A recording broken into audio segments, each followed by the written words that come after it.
more Mississippi properties were added to the National Registry for Historic Places, including Temple B'nai Israel in Hattiesburg. WJTV's Jesse Finver spoke with members of the Temple's board about what it means to be added to this prestigious list. Since 1946, Temple B'nai Israel in Hattiesburg has been home to a small but tight-knit Jewish community.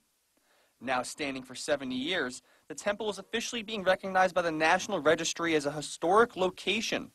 Brian Rifkin, the president of the Congregation of B'nai Israel, says it was important to get this recognition to help preserve the building. Basically, it's a national designation that looks to preserve historic buildings and places.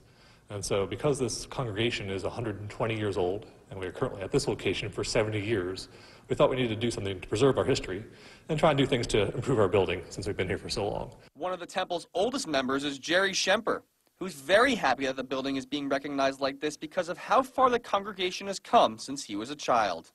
Well, I think how marvelous it is because of our origin. Originally, we never had a building. We used to pray at the Oddfellows Hall. And before that, I think maybe even at a smaller place. Rifkin also says one of the reasons they applied for the historic designation was so they could raise more money to make repairs to the building. Again, this building is 70 years old, and the idea is we were trying to preserve the building. So part of us getting the designation under the National Registry was to increase our prestige, so that when we try and get money from outside people, they would understand that we've worked hard to try and preserve the history here. Rifkin says they already raised enough money to fix the roof, but they still want to reach their goal of $60,000 to finish the rest of the renovations. In Hattiesburg, Jesse Finver, WJTV 12.